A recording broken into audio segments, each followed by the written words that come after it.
Paulette era una pequeña de solo 4 años que tenía problemas de movilidad y habla. Pero el 10 de marzo de 2010, cuando fueron a despertarla, la niña había desaparecido. La casa no tenía ninguna cerradura forzada y en las cámaras de vigilancia de la urbanización no se veía a la niña en ningún momento. Bienvenidos, amantes del misterio, al caso que os traigo hoy. Es el de Paulette Guevara. Creo que muchos ya lo conocerán porque es un caso que se hizo muy famoso y además da lugar a muchísimas teorías. Ya sabéis que si os gusta el contenido podéis suscribiros y me sería de mucha ayuda que me dejarais vuestro like. Y ahora sí, empezamos. Paulette nació el 20 de julio de 2005 en México. Su familia cariñosamente la llamaba Paulette. Sus padres eran Lisette Farah, de 34 años, la cual era abogada, y Mauricio Guevara, de 38 años, que se dedicaba al negocio inmobiliario.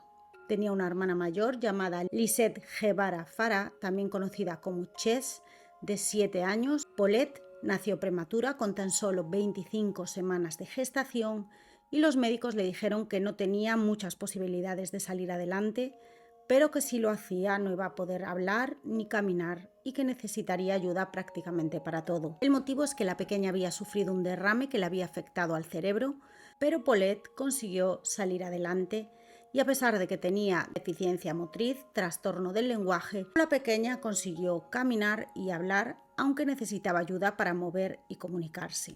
Además, la familia podía permitirse y se permitió varios métodos para ayudar a mejorar su capacidad motriz, como fue la equinoterapia, que le ayudó muchísimo. Vivían en un barrio de cierto prestigio, un dúplex, y en él vivían Lisette y Mauricio, los padres, las dos hijas del matrimonio, que eran Paulette y Lisette, y las dos niñeras que tenían para ayudar con las pequeñas y en la casa. Estas eran las hermanas Erika y Marta Casimiro, que llevaban muchos años trabajando con la familia. Pasamos al día de los hechos. Nos situamos en el 21 de marzo. El padre y las dos niñas habían pasado el día en Valle Bravo y al volver a casa la madre les esperaba para acostar a las pequeñas, ya que ella se había ido el fin de semana con una amiga a pasar los días y había llegado un poquito antes.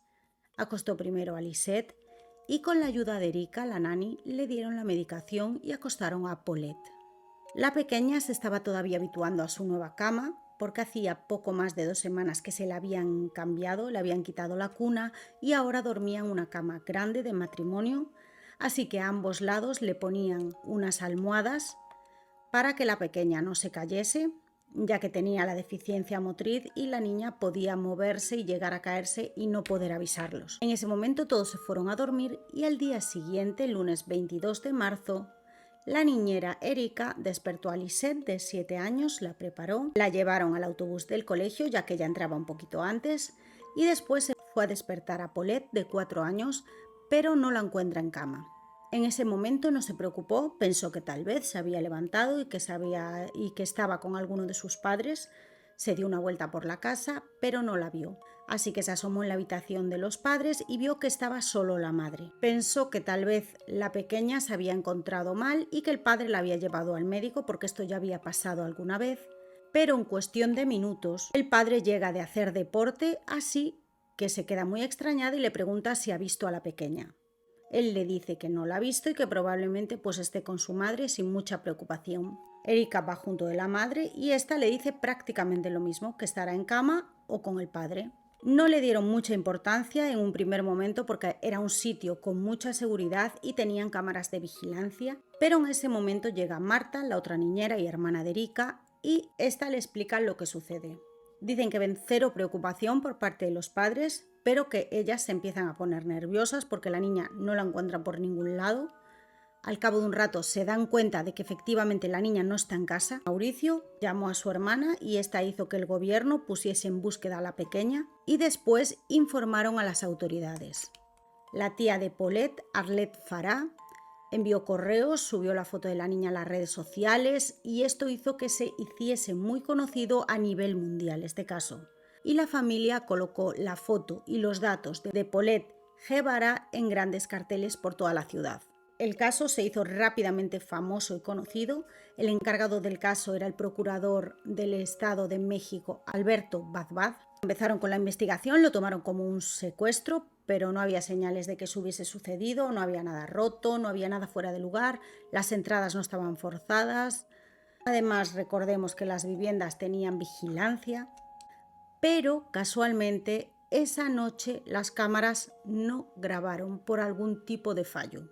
Aún así, la policía creía que alguien se había llevado a la niña, ya que no estaba por ninguna parte y de alguna manera pues tenía que haber salido de la casa. Nadie había visto absolutamente nada y no había ningún tipo de pista. Por otra parte, ni la casa ni en particular la habitación fueron precintadas.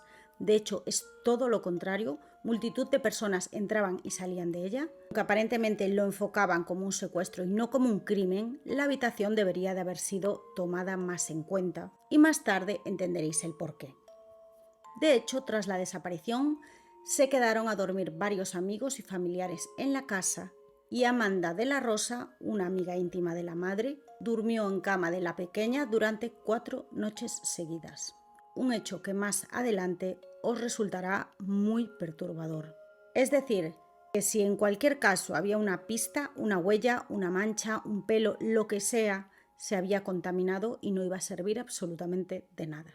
Varios perros formaron parte de la investigación y le dieron a oler una sábana directamente de la cama de Paulette. Los perros dirigieron a los policías hasta la habitación de la niña, pero allí se pierde la pista. La madre dio varias entrevistas, dio una la primera noche donde pedía que le devolviesen a su hija, que la dejasen en algún sitio, que no habría represalias, que la dejaran aunque sea en un centro comercial, pero la actitud de la madre en esa entrevista no dejó a nadie indiferente. Parecía estar demasiado tranquila, no echó ni una sola lágrima, se mostraba muy fría, incluso en ocasiones se le llegó a escapar alguna sonrisa. Pero bueno, así cada persona lleva el duelo de una manera, pero pues parecía que estaba disfrutando de la popularidad y del protagonismo que tenía en ese momento. Después de que la entrevista fuera emitida, se dio cuenta de que el público estaba fijándose en su actitud, así que en otra entrevista que dio mientras le estaban poniendo el micrófono y los cables, le preguntó al entrevistador: «Oye, Rubén, ¿qué debería hacer en la entrevista? ¿Puedo llorar?».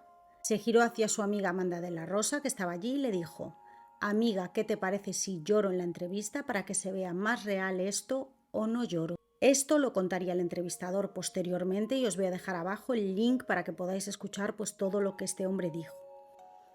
En otra de las entrevistas que dio, lo hizo sentada en la cama de Paulette, la misma donde había sido vista por última vez, y quedaros con este detalle.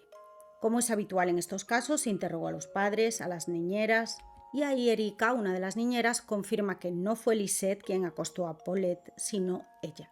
Y ambas niñeras afirman que Lisette no hacía mucho por atender ella misma a las pequeñas, que tenía una actitud completamente despegada de las niñas y que muchas veces las trataba de manera muy fría. Recalcaban además que le hacía mucho más caso a los perros de la familia que a las niñas y que los padres pues no estaban muy presentes. También se descubre que el día anterior a la desaparición de la pequeña, la madre no estaba en una escapada con su amiga como le había dicho a su marido, sino que ellas sí que estaban juntas, pero estaban con más gente, entre ellas el amante de Lisette, un instructor del gimnasio de ella con el que había pasado 2 días en Los Cabos. El 29 de marzo, la Procuraduría General de Justicia del Estado de México comunicó que arrestarían a Mauricio Guevara, Lisette Farah y a las hermanas Erika y Marta Casimiro por falsedades e inconsistencias en las declaraciones. Pero este arresto se llevaría a cabo en un hotel al que fueron llevados al día siguiente, 30 de marzo, y separados en diferentes habitaciones. Los padres dijeron que se habían vuelto locos buscando a su hija, pero las niñeras decían todo lo contrario, que los padres ni siquiera se habían molestado en buscarla. Y nada más que le demandaban a ellas pues que buscaran mejor. De hecho, las niñeras hicieron hincapié en la frialdad de la madre mientras ellas la buscaban, ya que estaba sentada fumando un cigarrillo y tomándose un café.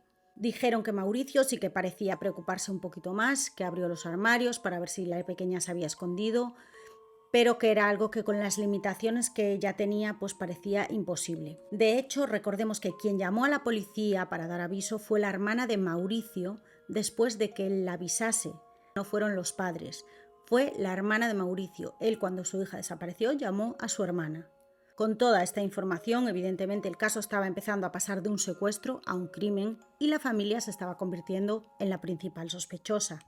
Mientras esto sucedía, en la casa se llevaba a cabo una reconstrucción de los hechos tal cual supuestamente había sucedido. En la madrugada del miércoles 31 de marzo, los peritos empezaron a notar un fuerte olor que salía de la habitación de Paulette.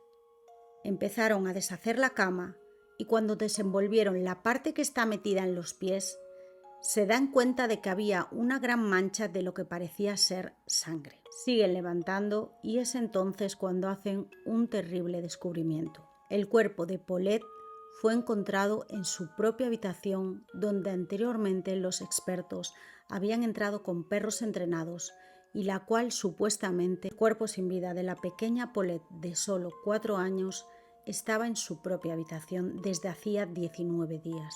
La encontraron en esa habitación donde anteriormente los expertos ya habían entrado con perros entrenados y la cual supuestamente se había registrado. El cuerpo de la pequeña estaba entre el colchón y la base de la cama, estaba cubierta por la sábana y una colcha. Tras esto, evidentemente, las miradas se fijaron en los padres y en las niñeras. De hecho, el procurador Badbad sostuvo que en ese momento que la niña fue ocultada y privada de su vida y dijo que buscaría respuestas a eventos que resultaban absolutamente incomprensibles. Acordaos de que en esa cama estuvo durmiendo la amiga de la madre durante 4 días y la madre dio una entrevista sobre ella. Además, la cama se hizo varias veces, una de ellas ante las cámaras. Se hizo una reconstrucción donde se anduvo en la cama y tampoco se encontró nada y decenas de personas pasaron por esa habitación. Hay un punto y es que en una entrevista la madre sale con un pijama en la mano idéntico al pijama con el que se encontró a Paulette. Aunque nunca se hizo hincapié en este punto, pero que puede ser que fuera de la hija mayor, que lo estaba explicando y lo estaba enseñando, que las tuvieran iguales, pero es un punto bastante curioso. Además, fueron saliendo más cosas, sobre todo de la madre. Mirad lo que dijo y su actitud mientras su pequeña todavía estaba desaparecida. Llegando a una conclusión y se la llevaron todos. Ya, estoy en la Biblia. Estoy en mi locura. Sí, ya sé, no hay problema. Vamos a ensayar tantito. Sí, bueno. Parecía muy tranquila y bromeando que se la habían llevado los extraterrestres. Además, evidentemente, pues parecía realmente imposible que el cuerpo hubiese estado allí todo el tiempo. Es raro que la pequeña se hubiese escurrido de tal forma que quedó como momificada sin poder moverse y nadie se dio absolutamente cuenta de que estaba allí. De hecho, hay una grabación de cuando encuentran a la pequeña. Os dejo el link en la descripción. No hay nada específicamente gráfico, pero si eres aprensivo sí que se ve a la pequeña. Al realizar la autopsia se descubrió que la pequeña dormía cada noche con una tela ortopédica en la boca para evitar que la tuviera abierta mientras dormía. Se confirmó también que sus restos no fueron manipulados después del fallecimiento, no tenía signos de ningún tipo de violencia, tampoco se encontraron rastros de ningún tipo de sustancia. De hecho, la mancha, que en un principio parecía ser sangre, que los investigadores pensaron que la habían golpeado, eran fluidos propios de la descomposición del cuerpo. Finalmente, la causa del fallecimiento fue asfixia mecánica por obstrucción de fosas nasales y también por compresión torácico-abdominal. Es decir, que cuando la pequeña se enredó y cayó, lo hizo de tal forma que quedó presionada y finalmente se quedó sin oxígeno. Algo que a mí en particular me resultó muy perturbador es que en la necropsia se estableció que su fallecimiento se registró entre 5 y 9 días antes de que fuera realizado el análisis, aunque no lograron revelar la fecha y hora exacto del deceso. Otro forense dijo que la niña llevaba solo 3 días fallecida cuando fue encontrada, pero esta versión nunca fue aceptada. Es decir, la niña fue encontrada a los 9 días de su desaparición y según la autopsia puede ser que estuviese viva cuando la amiga de su madre durmió allí o cuando las nanis hicieron la cama, cuando estuvieron haciendo las entrevistas. Es muy macabro. Y es que el estado del cuerpo, es decir, la descomposición, no correspondía con haber estado 9 días sin vida. Con toda la controversia creada, en el 2010 se hizo una página de transparencia del caso Paulette, donde se explica cómo la pequeña apareció ahí, el motivo por el cual no la encontraron, el por qué no olía, que es básicamente que la pequeña quedó de tal forma que se quedó como embalsamada, por eso no echaba olor y se había conservado mejor el cuerpo. Todo eso se juntó con que había una relativa temperatura baja en la habitación y ayudó a preservar todo mejor. Así sería, pues, a muy grandes rasgos. Evidentemente esto generó muchísima polémica y más cuando salió a la luz una grabación presentada por el periodista Salvador Macera para el noticiero Fuerza Informática Azteca, que exponía una conversación entre Lisette Farah y su hija mayor, donde parecía que le estaba regañando, diciéndole lo que debía declarar respecto a la desaparición de su hermana. Estamos muy tristes porque mi mamá se perdió. Entonces, ¿por qué, mamá? Es todo lo que tienen que decir, mamita, porque si no se empiezan a malinterpretar las cosas, nos pueden acusar de que nosotros nos las robamos o que tú la empujaste afuera para perderla, pues mejor no mira todo, ¿ok? Porque no sabemos nada. Cuando esta grabación salió a la luz, Lisette dijo que había sido editada para sacarla de contexto. Aunque acabó aceptando que eso es lo que le había dicho a su hija, dijo que no se lo decía con la intención con la que se tomó. Pero es que eran tantas cosas, aunque no había ninguna prueba física, las niñeras dejaron muy claro y reiteradamente que ellas habían hecho varias veces la cama y la niña no estaba ahí, llegando incluso las niñeras a pedir que reabrieran la investigación. El 21 de mayo, 2 meses después de la aparición del cuerpo, el mismo procurador que había dicho que la pequeña había sido ocultada y privada de su vida, calificó todo como un accidente luego de cumplirse las investigaciones. El matrimonio Guevara-Farah siguió bajo un intenso foco mediático, ya que se hicieron evidentes sus desavenencias. Lisette Farah y Mauricio Guevara se divorciaron y la custodia de su primera hija quedó en manos de la madre. Lisette siguió afirmando que ella no tiene nada que ver con lo que le había sucedido a la pequeña, pero Mauricio, el padre de Paulette y marido hasta entonces de Lisette, salió diciendo que no pondría las manos en el fuego por la madre y dijo públicamente que él pensaba que la culpable era ella. Por su parte, Lisette Farah empezó a señalar a su esposo de ser el responsable de lo que había sucedido con la niña. Se formó un gran revuelo mediático con unos acusando a otros. Salió a la luz también que su matrimonio no iba bien, que discutían constantemente y Lisette dijo que seguía con Mauricio en ese momento pues porque tenía miedo de que éste le quitase a las niñas. Finalmente, ninguno de los miembros de la familia fue encontrado como responsable de lo que le pasó a Paulette, ya que se concluyó que la pequeña había fallecido de forma accidental. El martes 6 de abril se celebró el entierro de la niña y la familia de la madre no permitió que el padre fuese al entierro. Los restos de Paulette Guevara-Farah fueron cremados en el Panteón francés 7 años después de haber sido encontrada. Los familiares decidieron cremar el cuerpo después de que la Fiscalía del Estado de México determinase que el cuerpo de la menor ya no era un elemento de prueba. Este caso sigue generando muchísimo revuelo, sigue habiendo muchísimos detalles muy raros. La familia Guevara-Farah desapareció, más que desapareció, pues tuvo un perfil muy bajo del ojo público tras el suceso.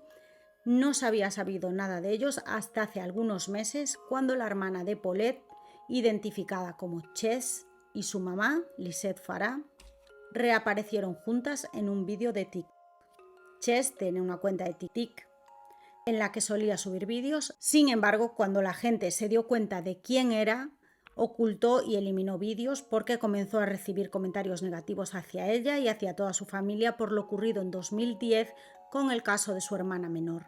El caso de Paulette dejó muchísimas incógnitas abiertas y especulaciones a su alrededor, por lo que Netflix decidió hacer una miniserie documental de 6 capítulos en la que narra el caso llamado Historia de un crimen, la búsqueda. 14 años han pasado desde entonces y sigue dando muchísimo que hablar, sobre todo por las inconsistencias del caso, que también se revivió después de la desaparición y muerte de Devani Escobar, un caso que también hemos tratado en el canal y que os voy a dejar aquí arriba y en la caja de la descripción por si queréis verlo, que sucedió también en México y tuvo y tiene muchísimas inconsistencias y sigue sin saberse quién es el culpable. Si queréis verlo, es muy interesante y continúa sin resolverse y también hay muchísimas inconsistencias. Y hasta aquí el caso de hoy. Espero que os haya gustado. Me gustaría saber qué pensáis al respecto, si pudo haber algún tipo de tráfico de influencias. A mí particularmente me recuerda mucho al caso que tratamos la semana pasada, que era el de JonBenét Ramsey, una pequeña que también apareció en su propia casa sin vida y del que también hay bastantes inconsistencias y dudas hacia su familia. Y nada más que añadir. Y si os ha gustado el vídeo, os agradecería que os suscribierais y que me dejarais un like. Y nada más que añadir, nos vemos en el siguiente vídeo.